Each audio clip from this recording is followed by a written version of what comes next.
morning, students. I hope you all are well and safe at your home. So, students, let's start today's class. So, students, yesterday we have done perimeter. कल हमने क्या complete किया था? Perimeter. और I hope आप सब अच्छे से इसको समझ गए होंगे कि what is perimeter and what is are the formulas of perimeter, perimeter of square, perimeter of rectangle and perimeter of triangle. ये सब मैंने आपको कल एक्सप्लेन किया था. So student, today we will start area. अब पेरीमीटर के बाद क्या आता है हमारा? एरिया. पेरीमीटर में मैंने आपको कल यही एक्सप्लेन किया था कि कोई भी चीज़ है, उसके कोई भी क्लोज्ड फिगर है, वो उसका जो इतना भी ऑल साइड्स का जो डिस्टेंस होता है उसको हम क्या बोलते हैं? पेरीमीटर बोलते हैं. तो इसी तरह से आज मैं बताने जा रही हूँ आपको व्हाट इज एरिया, कि एरिया किसको कहते हैं. सपोज देखिए, ये मैंने एक स्क्वायर बनाया है. अब ये जो स्क्वायर के चारों तरफ का जो डिस्टेंस जो इसने कवर करा है, ये देखिए, ये पूरी ये जो बाउंड्री है, इसका जो डिस्टेंस है वही पेरीमीटर होता है. अब एरिया किसको बोलते हैं? सपोज कोई चीज है, सपोज हमने एक वॉल पर एक पिक्चर हैंग करी है, कोई चीज. तो वॉल में जो हमने जो पिक्चर हैंग करी है, कोई सीनरी हैंग करी है, तो वो सीनरी जितना एरिया कवर कर रही है, उस वॉल का जितना एरिया कवर कर रही है, उसको हम क्या बोलते हैं? एरिया. ठीक है ना. जिस सीनरी को अगर हमने वॉल पर हैंग करा है, suppose this is a wall, ये वॉल है और इस वॉल के ऊपर हमने यहाँ पर एक सीनरी को हैंग कर दिया है, तो आप ये क्या देखेंगे? You will find that the scenery covered some part of the wall. अब यहाँ पर हमें क्या दिखाई दे रहा है कि सीनरी ने इस वॉल का कुछ पार्ट जो है वो कवर कर रखा है. तो जो पार्ट सीनरी ने वॉल का कवर कर रखा है, that part is called the area. उस पार्ट को हम क्या बोलते हैं? एरिया. हम जहां पर भी खड़े हैं, कोई भी चीज अगर हम सपोज किसी भी क्लॉथ के, मान लीजिए एक हम हैंकी ले लेते हैं, उस हैंकी के ऊपर हम कोई चीज रख देते हैं, कोई भी, जैसे कोई भी स्मॉल शेप की जो भी चीज रख देते हैं, तो वो शेप जो है, वो शेप जितना एरिया जो है, जितना पार्ट जो है वो शेप कवर कर रही है उस हैंकी का, वो उस पार्ट का क्या हो गया? एरिया हो गया. तो अब आपको समझ में आ गया होगा कि एरिया हम किसको कहते हैं. सपोज मैं जैसे इस रूम में खड़ी हूँ, इस रूम की जो वॉल्स हैं, इनकी लेंथ और ब्रेथ तो यहाँ का पेरीमीटर हो गया. और जिस रूम में मैं खड़ी हूँ, जितने एरिया में ये रूम हमारा बना हुआ है, उसको हम क्या बोलेंगे? एरिया. जितना पार्ट इस रूम ने कवर कर रखा है, वो क्या कहलाएगा? वो हमारा एरिया ऑफ द रूम कहलाएगा, कि इतने एरिया में ये रूम जो है वो बना हुआ है. तो स्टूडेंट्स, जैसे ये एक स्क्वायर है, यहाँ पर मैंने एक स्क्वायर बनाया है. अब इस स्क्वायर में मान लो, सपोज मैं जो हूँ, इस स्क्वायर में एक ट्राइंगल, जैसे ये सपोज ये देखिए, 1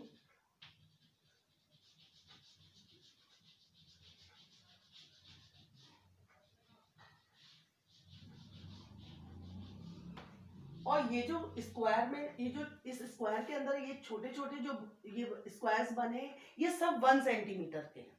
ये कितने सेंटीमीटर के हैं? ये सब 1 by 1 के हैं. इनकी लेंथ भी 1 सेंटीमीटर है और इनकी ब्रेथ भी 1 सेंटीमीटर है. तो ये 1 by 1 सेंटीमीटर के हैं. तो सपोज अगर मैंने यहाँ पर इतना एरिया कवर कर लिया, ये देखिए, ये देखिए, ये मैंने इतना एरिया कवर कर लिया है. तो आप बताइए, इसके ये क्या शेप हो गई? इसमें ये पूरा तो स्क्वायर है, इसमें हमने सपोज ये एक रेक्टेंगल ले लिया, ये एरिया क्या हो गया? रेक्टेंगल. यानी 4/2 का हो गया. 4 सेंटीमीटर लेंथ हो गई और 2 सेंटीमीटर इसकी ब्रेथ हो गई. ये हमने एक रेक्टेंगल बनाया है स्क्वायर के अंदर. तो it has an area of, तो इसके एरिया को हम क्या बोलेंगे? इसके अगर हम इसको काउंट करते हैं, 1 2 3 4 5 6 7 8, तो भी 8 आंसर आएगा. अगर हम, और area of square is equal, area of rectangle is equal to क्या होता है? इसका फॉर्मूला है area of rectangle is equal to length multiply breadth. अभी मैं आपको फॉर्मूले लिखवाऊंगी. तो लेंथ मल्टीप्लाई ब्रेथ, तो लेंथ कितनी है? 1 2 3 4 और ब्रेथ कितनी है? 2. तो लेंथ को ब्रेथ से जब हम मल्टीप्लाई करेंगे, 4 2 जा, तो भी हमारा 8 ही आंसर आएगा. और अगर हम इन स्क्वायर्स को काउंट करते हैं, तो ये स्क्वायर भी हमारे 8 है. तो इसका एरिया हमारा क्या होगा? इसके एरिया को हम बोलेंगे 8 स्क्वायर सेंटीमीटर. यहाँ पर हम लिख देते 8 स्क्वायर सेंटीमीटर. एरिया हमेशा हम स्क्वायर सेंटीमीटर में ही लिखते हैं, क्योंकि इसमें ये 1 सेंटीमीटर लेंथ और 1 सेंटीमीटर ब्रेड्थ के ये सारे स्क्वायर्स होते हैं, इसलिए स्क्वायर सेंटीमीटर या स्क्वायर मीटर में ही इसको लिखते हैं एरिया में। इसमें कभी भी आप स्क्वायर अगर नहीं लगाएंगे तो आपका आंसर जो है वो रॉन्ग हो जाएगा।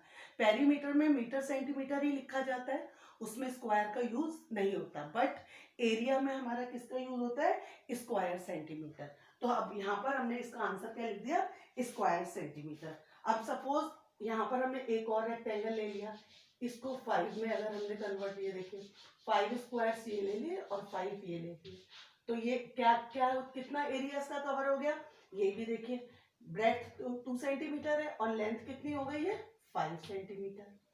तो 2 5 जा 10, 10 स्क्वायर सेंटीमीटर। आप काउंट कर लीजिए 1 2 3 4 5 6 7 8 9 10। आप इन स्क्वायर्स को भी काउंट करके लिख सकते हैं, और अगर आप फॉर्मूले के अकॉर्डिंग करेंगे तो आप लेंथ और ब्रेड्थ को मल्टीप्लाई कर देंगे तो भी आपका आंसर जो है वही आएगा। तो it has an area of 10 square centimetre. अब आपको अच्छे से समझ में आ गया होगा कि जो भी हमारा आंसर, हम जब भी इस एरिया का जो है, एरिया के बारे में एक्सप्लेन करेंगे कि area of square, area of rectangle, ये क्या होता है, तो इसके फॉर्मूले में आपको भी लिखवाती हूँ। ये सिर्फ मैंने आपको एक्सप्लेन करने के लिए बताया है कि जब भी कभी आपका एरिया ऑफ जैसे रेक्टेंगल आ रहा है, तो ये रेक्टेंगल्स हैं, इनका आपको अगर एरिया फाइंड आउट करना है, then you will multiply length into breadth. आप लेंथ और ब्रेड्थ को मल्टीप्लाई कर लेंगे तो आपका आंसर आ जाएगा, या आप इन स्क्वायर्स को काउंट करेंगे तो भी आपका आंसर वही रहेगा। सो स्टूडेंट्स, आपको यह अच्छे से समझ में आ गया होगा। अब इसके बाद मैं आपको फॉर्मूलाज लिखवाना स्टार्ट करती हूँ।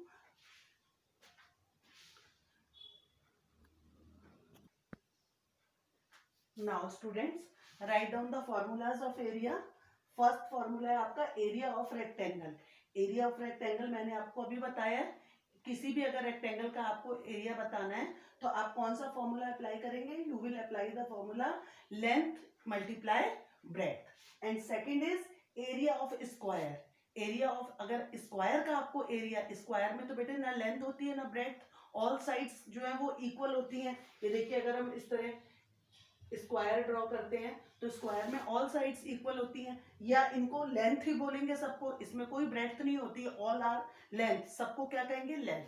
तो इसका एरिया ऑफ स्क्वायर का फॉर्मूला है साइड मल्टीप्लाई साइड, या फिर लेंथ मल्टीप्लाई लेंथ। आपकी जो भी साइड है उसको आप उसी से ही मल्टीप्लाई कर देंगे। सपोज आपकी साइड 4 सेंटीमीटर है तो 4 मल्टीप्लाई 4, तो 4 4 जा 16 square centimetre.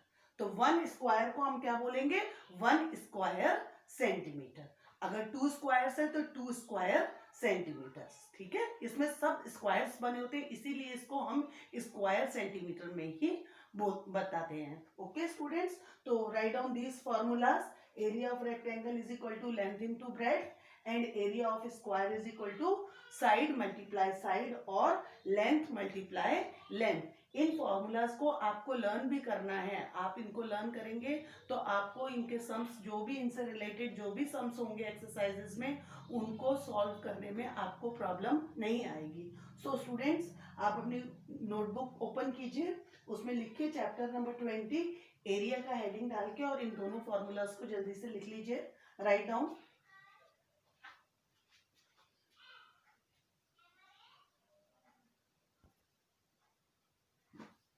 Now students, now we will start worksheet 20।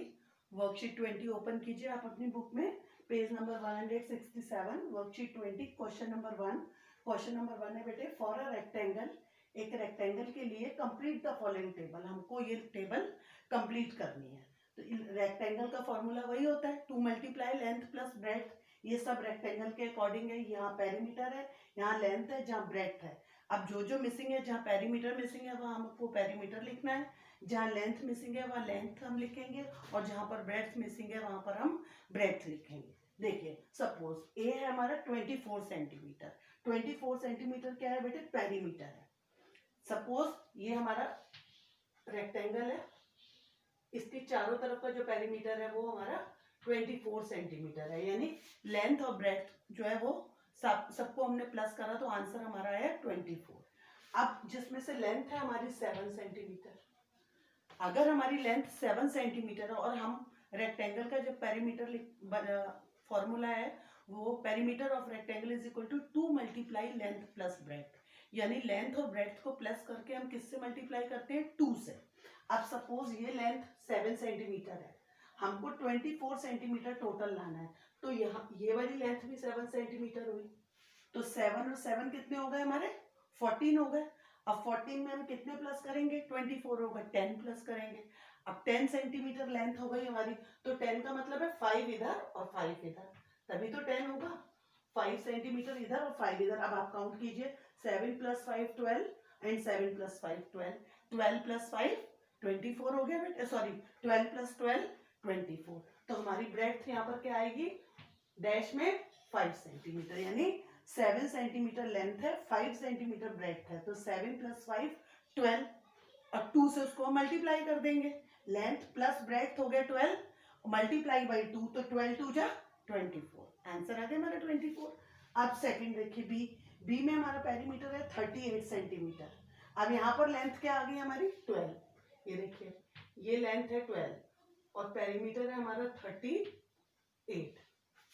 अब अगर ये लेंथ 12 है तो ये वाली भी लेंथ हमारी 12 होगी, तो 12 प्लस 12 कितना हो गया 24 हो गया। अब 24 में हम कितने ऐड करेंगे 38 आएगा, 24 प्लस 10 34 प्लस 4 38, 14 प्लस करेंगे हम, यानी 12 प्लस 12 24, 24 में 14 प्लस करेंगे तभी 38 आंसर आएगा। आप इस तरह भी कर सकते हैं बेटे, 38 में से आप 24 को माइनस कर दीजिए 14 आंसर आ जाएगा। 14 का मतलब 7 प्लस 7 14, यानी हमारी ब्रेड्थ क्या हुई 7 सेंटीमीटर। अब आप इसको काउंट कीजिए 12 प्लस 12 24, 24 प्लस 7 31, 31 प्लस 7 38, आ गया हमारा 38 पेरीमीटर। तो 12 अगर लेंथ है तो ब्रेड्थ कितनी होगी 7 सेंटीमीटर। हम यहाँ पर 24 नहीं लिखेंगे, हम यहाँ पर लेंथ को 12 ही लिखेंगे, बिकॉज हम इसको लेंथ और ब्रेड्थ को प्लस करेंगे। 12 प्लस 7 कितना हुआ 19 हो गया। अब 2 से मल्टीप्लाई कर देंगे, 19 2 जा 38, क्योंकि 2 से हमें उसको मल्टीप्लाई करना है, इसलिए हमको एक ही बार लेंथ लिखनी है, लेंथ को प्लस नहीं करना, 24 नहीं लिखना, सिंगल 12 लिखेंगे क्योंकि हम उसको 2 से मल्टीप्लाई कर रहे हैं। अब देखिए थर्ड में पेरीमीटर लिखना है हमको, यहाँ पर लेंथ भी है और ब्रेड्थ भी है, तो हमारा फॉर्मूला क्या है 2 मल्टीप्लाई लेंथ प्लस ब्रेड्थ। तो लेंथ प्लस ब्रेड्थ करो पहले, 16 प्लस 10 26 हो गया, प्लस हो गया 26। अब 2 मल्टीप्लाई 26 कितना हो गया 26 2 जा 52, हमारा यहाँ पर पेरीमीटर क्या आ गया 52 सेंटीमीटर। आ गया आपको बेटे समझ में। 16 प्लस 10 26, अब 26 को 2 से मल्टीप्लाई कर दो, 26 2 जा, यानी 2 टाइम्स 16 होता है, यानी लेंथ 2 टाइम्स और 2 टाइम्स 10 सेंटीमीटर ब्रेड्थ हो गई। तो अब दो बार अगर 16 16 32, 10 और 10 20, तो 32 और 20 कितना हो गया 52 हो गया, या आप सिंगल करके उसको 2 से मल्टीप्लाई कर दीजिए, ठीक है ना। अब नेक्स्ट देखिए, यहाँ पर पेरीमीटर 320 है, यहाँ पर ब्रेड्थ दे रखी है 60 सेंटीमीटर। सपोज ये देखिए बेटा, ये पेरीमीटर है हमारा 320 सेंटीमीटर और ब्रेड्थ है हमारी 60, ये 60 है तो ये भी 60 होगी, तो 60 और 60 कितना हो गया 120। अब यहाँ पर हमारा पेरीमीटर कितना है 320, तो 120 उसमें 100 प्लस करेंगे 220, फिर 100 प्लस करेंगे 320, यानी लेंथ कितनी हो गई 200 फिर 260 प्लस 60 320, तो 200 लेंथ है तो 100 ये ऊपर आ गया और 100 वाली लेंथ हो गई नीचे। अब आप इन चारों को प्लस कीजिए, 100 प्लस 100 200, 260 60 प्लस करा, अब 260 में 60 प्लस कर दो तो 320 आपका आंसर आ जाएगा। तो हम यहाँ पर लेंथ क्या लिखेंगे, इसकी लेंथ लिखेंगे 100 सेंटीमीटर। अब देखिए length plus breadth, length plus breadth कितनी हो गई 100 प्लस 60 160। अब 160 को हम 2 से मल्टीप्लाई करेंगे तो क्या आंसर आ जाएगा 320। सो स्टूडेंट्स अब आपको अच्छे से समझ में आ गया होगा कि किस तरह से पेरीमीटर मिसिंग है तो हमको पेरीमीटर कैसे फाइंड आउट करना है, लेंथ मिसिंग है तो then how will find out the length, and if the breadth is missing then how will find out the breadth. So students draw this table इस table को अच्छे से draw करेंगे। अगर आपके पास अभी वीडियो देखते देखते नहीं इतनी जल्दी कर पाएंगे, आप बाद में कर लीजिएगा, अभी आप बुक में ही आंसर लिख लीजिए। So students, this is your question 1 and question number 2 is your homework. Question number 2 जो है वो बेटे आपका होमवर्क है। इसमें कुछ नहीं करना, आपको पेरीमीटर लिखना है only. Find the perimeter of, ये फिगर्स बनी है, इनको इसी तरह बनाकर और जितनी जितनी मेजरमेंट लिखी है आप लिख लीजिएगा, कितने कितने सेंटीमीटर्स की है, और उनको सिंपल आपको प्लस कर देना है, कुछ भी नहीं करना। पेरीमीटर में क्या होता है, सम ऑफ ऑल साइड्स। अब इसमें ना तो कोई रेक्टेंगल है, ना ट्राइंगल है, ना स्क्वायर है, ओनली फिगर्स है। तो क्या आएगा इसका, perimeter of the figure is equal to sum of all sides. तो जितनी साइड्स हैं इन सबका सम, सबको प्लस कर दीजिएगा, आपका आंसर आ जाएगा। So students, question number 2 is your homework. So this is all for today, students. Thank you and have a nice day.